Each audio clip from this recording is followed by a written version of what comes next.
Hey guys, and welcome back to the Vertex Project podcast. Today we have James and Nick, Hey guys. and of course myself, Ben. Today we're going to go through a few topics. We're going to talk about ego, intent, and sort of briefly cover going into funding programs such as FTMO, 5%ers, all of those sort of things. So I'm going to start with ego and just say that ego has no place in trading whatsoever. Whether it's short term or long term, if you're winning trades in any way, shape, or form, and you've had a good week, say you're up 20% for a week, which is obviously fantastic, but at the end of the day, you're still trading the same way that everyone else is going to be trading, right? In the next week, you come back to it, and you've still got the same process to go at it. The only difference is you either have a mental edge or you have a mental sort of drawback. And if you go into it with an ego thinking that you're going to replicate the week before, you may start forcing trades, taking trades that you don't see, those sort of things, and you may go into it without actually following your plan because last week went so well, you're up 20%. You're like, oh, I can go in, I can lose a few, and it's fine. Um, and you're probably going to be thinking you're going to get the same sort of wins, and if you don't, you're going to feel really disheartened, and then you're going to get that drawback in your psychological side.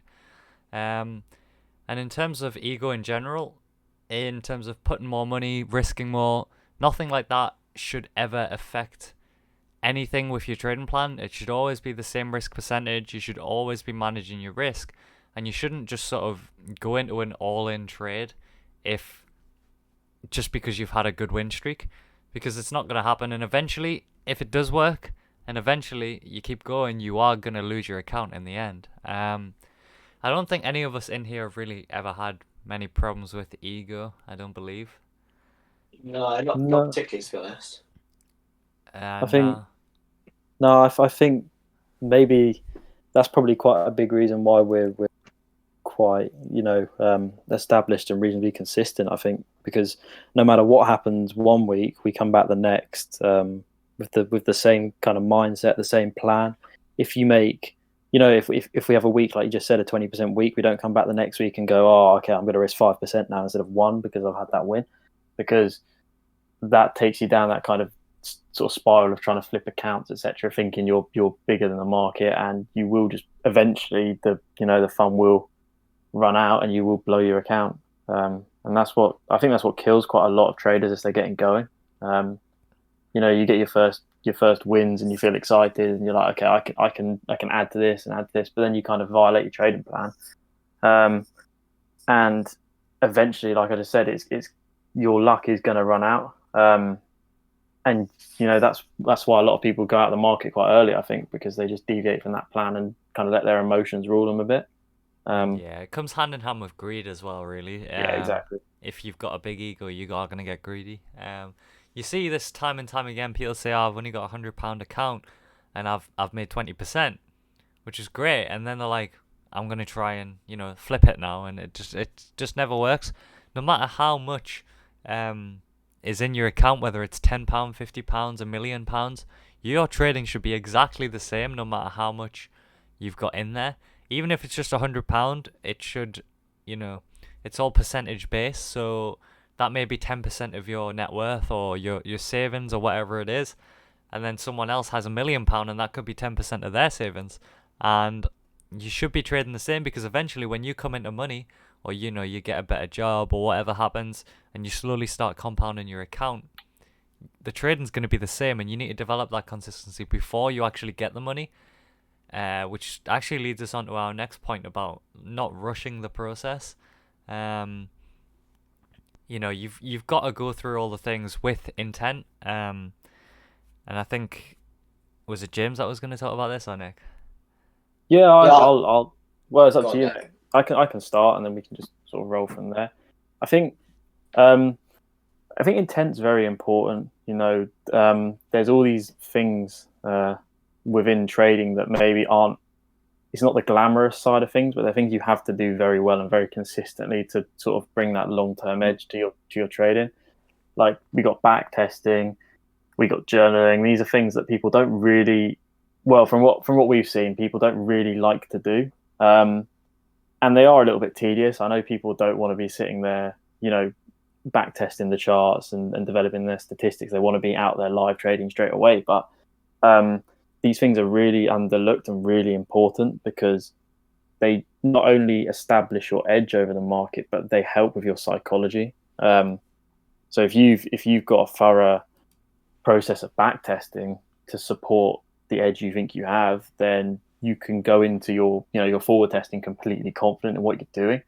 But if you haven't sort of taken the time and gone through that sort of rigorous, boring process of back testing the charts, then you're sort of going in a little bit blind, which can be difficult, right? I mean, you've got no guarantee in your edge then, and well, you never have a guarantee in your edge, but you've got no real evidence to support your idea, and then also you haven't developed that kind of confidence, which relates to the psychology, which is so important.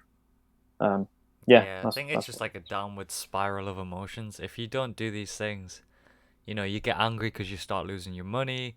You get emotional because you don't actually trust that the strategy works or whatever it may be. You just sort of in a downward spiral from then on. I think it still comes into ego, to be fair, with backtesting, because a lot of people will either hit like a one really good trade, or they'll start and they think, oh, I don't need to do that. I'm just going to go straight into it and I'll be absolutely fine. I learn things quickly. But as Nick said earlier, if you don't do the tedious things that you need to do, the market will humble you very quickly. Yeah, I think it's like, say if you had a ladder and then you're putting the ladder together or whatever. Obviously, it's for example like an unbuilt ladder, and you're putting each step in. But if you're skipping steps, you may be able to get up there, and then when you try and come back down, you've got a big gap to jump down, and then you'll not actually be able to get off that ladder, which is the same sort of like downward spiral. Once you're in that bad habit, it's hard to sort of get out of it. Especially if you've not built the foundation behind it with your risk management, your backtesting, your journaling. And as for intent, you've got to really want to do well in trading. You've got to really actually mean it. There's no point in backtesting and then, going, okay, I've done 10 trades this time, I'm going to go live next time. You've got to really be backtesting, a couple times a week at least, and journaling everything that comes out of backtesting. So it just feels like a double waste of time because you're putting all of this effort in, you're not getting anything out. But it is what you have to do before you actually start making money. We always use this analogy, but it's like going to university or, becoming a doctor, a chef, or anything like that. You've got to do the study beforehand, and then you've got to do, your exams and then your practice, and then you eventually start making money from it. And it's the same with trading. It's not a get-rich-quick scheme. If you think it is, then you either need to take that out of your head or trading's not for you. And it's the same with journaling. You don't want to journal just because Tans or James or me or Nick said so. You've really got to actually want to do it and look over it. There's no point writing stuff down and not looking at it, because then you've just wasted your time, basically. Definitely. I think people need to remember why they started trading in the first place as well. I see a lot of people start and then a month later they've already forgotten their foundations. So for me, for example, I started because I just hate working like a normal job, right? I like doing whatever when I want to do it. So for me, the back testing and building my confidence from previous price action or even forward testing, it just solidifies that fact to me that it gains my confidence even more than it already is, which obviously massively helps you while you're live trading. And if you don't want to do the back testing, why are you trading? Why should you be able to trade the live if you can't trade previous price? I think it's just really important to remember, why you started, and don't think, oh, all I want to do is make money, because you need to make money on a small account before you can even think about making money on a big account. Even though it's exactly the same percentages, right? As you said, trading's all percentage games. You still need to be, it's the same with ego, isn't it? You just need to be chill, and you need to remember you are a tiny little fish in this massive market. You're basically just, by doing all this stuff, you're laying down those foundations for long-term success. Because even if you start and, people, when they first come into the market, different things happen to different people. Like you get people that will begin and immediately for a period of time will start making money, or you get people that really struggle. But it doesn't really matter. After a longer period of time, eventually things are going to catch up to you if you don't put that sort of foundation work in, to sort of prepare you for a long-term success. Because trading is very, very difficult. Like most people will leave the market or are unprofitable or will fail or whatever. So you need to make sure you are doing those things that people don't want to do. You know, every success story has sacrifice in it. You know, it's very difficult to find someone that hasn't sacrificed something to get to where they want to be. And if sacrifice to you in the context of the market means taking those hours to do the tedious back test, or making sure you go to your journal and write down how you're feeling when something bad happens or something good happens, when you go into the future and hopefully you find success, you'll thank yourself for it, and you can look back into your journal, for example, and think about what you were doing at that period of time. You know, you can kind of relate to what you've written down, and it will take you back to that period in time, and you'll just remember the hard work you put in. And I think also it will feel better when you get some form of success, because you will have actually worked for it. You know, you'd have covered all the bases, and I think that's more satisfying, to be honest, in my opinion, anyway. Yeah, I've seen it a lot, to be fair, where I've been speaking to someone that needs a bit of help, and I'll say to them, "Have you done your back testing? Have you gained confidence from that?" And they'll say to me, "Oh no, I haven't. You've done the back testing for this strategy, so I don't need to." And I think a lot of people think that way. You know, someone comes in to learn from Tans, and then says to Tans, "Oh, you've done it all for me. I don't need to do anything." Instantly, you're in the wrong mindset, right? Yeah. Yeah, at that point, you basically just set yourself up to fail. Yeah, literally. And with that being said, actually, leading on from that, we'll briefly talk about funding providers like FTMO. A lot of people join already midway through, the challenge, and they're failing it. And they just think that joining this is going to suddenly make you, this strategy is just going to suddenly pass your FTMO for you and fix everything, when that isn't the case at all.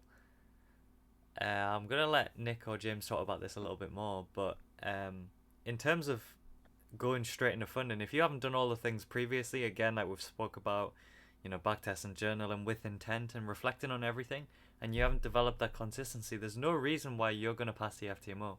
And the thing is, even if you do, and you fluke through it, there's no point. At the end of the day, you're still going to lose the account and you're going to get nothing from it. You've just actually wasted more time doing the challenge and potentially the verification than, you could have been spending that time backtesting and actually building the actual foundations you need to succeed. There's no point in rushing the process at all. Once you do master it or get close to mastering, you get the consistency and you're there, you'll pretty much instantly be given 100k to trade or more, depending on your funding provider. So that's like, in theory, get rich quick. You've worked however many months or even years to become rich overnight, and that's exactly where that saying comes from, in terms of trading anyway. I don't know what you guys think about this. Yeah. Sorry, Nick, Nick, go, mate. No, you, mate, you go. To me, right, honestly, if you haven't at least traded a little account, right, whether it be 25 quid, 50 quid, 100 quid, and you haven't consistently made profit on that for at least 6 months, do not take a funding challenge, because you will 99% lose it. As you said, Ben, even if you do get past the first bit, you've then got to verify it. You've got to do the second stage, and then you've got to actually make profit on the real money. And the amount of people I see chuck £500 into a challenge and then either fluke it or lose on the second stage, and I'll say to them, so what's happened? What's different to your previous trade? Tell me about what you've done before. And they said, oh no, I've just learned it and I've gone straight into funding. And that's a massive pattern I see. For me, I literally had, when I first ever started, obviously I said in the last one I was doing signals, right? But when I did start to learn myself, I literally just chucked £50 in an account. I stuck to my rules. I kept a 1% a trade, and I just traded that for like 5-6 months. There's literally no reason why you shouldn't do that, right? Because as Ben said at the start, money is money, percentage is percentage. It doesn't matter if you're making 20% on 50 quid or if you're making 20% on 10 million. It's exactly the same percentage game. And I think this comes down to ego again, because people think, I'm just going to go straight for it, right? Get rich quick. I'm just going to pass 100,000 and then I'm going to do a 30% month and then I'm going to get my withdrawal. But that is just not sustainable at all. I think a lot of people have it the wrong way round. Like, obviously, we want you guys to come and join the community and learn from us. But wherever you learn from or choose to get your education, educate yourself before you go into these challenges. We get people messaging us every week saying, "Oh, if I join your education, I don't have the money for an FTMO. Then, so what do I do?" And I just think that's just really is the wrong way to be looking at it. You shouldn't be trying to jump into your FTMO funded challenge before you've even educated yourself. Get your education again wherever you want to get it. That's up to you. Build those kind of foundations then, and then move into the FTMO afterwards. So many people have it the wrong way around. They chase the illusion of the big number and just forget like sort of what they're meant to be doing in terms of educating themselves and building those foundations. And I think maybe, I don't know, I guess that relates to it kind of relates to greed. I don't blame people for kind of picturing the possibilities of the big account, but you've just got to align your steps of your journey in the right way, I think. And a lot of people kind of do it the wrong way around, in my opinion anyway. I don't know what you guys think about that. Yeah, I mean, the thing is, with all this funding going around at the moment, they've obviously had a lot of hype in the past couple of years. I don't think anyone can deny that. FTMOs became huge. All funding providers have became pretty big, in fact. And it is, people, you start putting numbers together, don't you? You just say, I can get £400,000 funding off FTMO. If I even make simply 5% a month, what's that? £20,000 a month? Yeah. And then you start thinking, I can do this and that with £20,000 a month, and it's like you start thinking of all these endless opportunities that don't actually exist because you've still never made 5% 2 months running. Like, yeah, you've had one winning trade, and then you start thinking about the dreams. Imagine if this was 100k funding or whatever, and you've only made even like £2. Say that was 2% of your £100 account. And then you're like, that would have been 2k on an FTMO, so I'll just do my FTMO. But it just doesn't work like that. But yeah, it just doesn't work like that at all. I've literally spoke to people, right, that have failed in FTMO, and they've come to me and they've messaged me and they said, I failed, could you help me? And I've said, so like I said earlier, what's different to your previous trade? And obviously you were already profitable, right? And they literally say, no, I've never traded live before. And that is so backwards. You can't go from never trading live into £100,000. It's just not going to work. Yeah, and you get all the pressure as well, yeah. Yeah, I was just going to say, you've basically just thrown away an education fee for nothing, right? You're unprepared, and you've just basically just funded FTMO. People would rather risk a £500 challenge than spending £500 on education that 6 months down the line is then going to equip them to have a good chance at actually passing the FTMO, not on luck or fluke, but actually consistently, sustainably run an account. Yeah, exactly. I mean, it is all just a bit backwards, but it all leads to ego, greed, psychology. And if you can trade using a £50 account for 6 months, like James did, then that cuts out all. It just shows that you can control greed, because even if you made 200-300%, you're only up to £150, £200. So to say that you've done that for so long is actually quite impressive, and you've managed your risk throughout the entire time. It just embeds it into your brain as well to remember about the percentage. So even now, for example, when I hit I don't know, let's just say I do a 30% week, right? I have a fantastic week and hit 30%. I feel no different to when I hit 30% on 50 quid to my balance now. And I think that helps me massively, because I'm not looking at these numbers and I'm thinking, I'm going to go out and buy something new, or I'm going to go get a watch like a lot of people do. I'm still in exactly the same mindset as I was, back in the day when I was just trading a little tiny account. Yeah. And you embedded those good habits into yourself throughout that whole process, right? So 100%. And in that time, you've built these habits that still serve you today. What, 3 years later? So yeah. And to be fair, obviously it's you personally, but without going through that sort of stage of the journey, do you think you'd probably be where you are now? I think if I just went straight in, I tried to do funding, I think I'd have given up, because I know I would have failed, and then I'd have thought, this isn't for me, why have I failed? And I just wouldn't have understood. But starting off with a little small account, slowly working my way up, those 5 months or whatever, just it always stuck with me. Yeah, exactly. Yeah, I mean, it would have been a really boring part of your your trading career or even your life really, but it's like nothing good ever comes easy, and usually it's not fun either. Like in terms of success anyway, obviously other things, but in terms of success it's rarely fun unless you're doing something that you love and you're lucky enough to be able to turn it into something that pays you more than the average salary. But if you're doing forex purely for the freedom and the money, which I know most people are, I believe, well, I know all four of us enjoy trading, but it's also like extremely stressful. But if you're not willing to put in the work for the bad bits of what you do, then you don't deserve to reap the benefits of the good parts of it. Yeah, 100%. Uh, And that's where the satisfaction comes as well. Like I was saying earlier, Yeah. like you take so much more pride in where you end up if you just remember how much sort of the hours and hours you've spent, working yourself up to the point that you're at a sort of stage it of makes it all success. worth it in the end as well. You know that you've worked hard.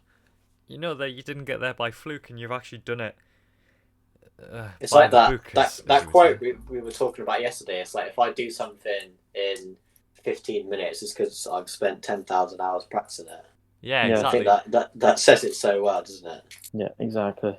If I can sit on a chart and I can mark out structure and find a point of interest in probably 30 seconds if I tried, and that all comes from the previous 10,000 hours of practicing. Yeah. Yeah, it makes perfect sense. But if you guys have enjoyed what we've spoke about today, and anything along those lines, we actually speak about these things daily within our community, in our psychology section. If you do want to learn how to trade, the right way, based off what we've been talking about today, as well as the strategies, and other content that's available on our YouTube, then make sure to check the link in the description.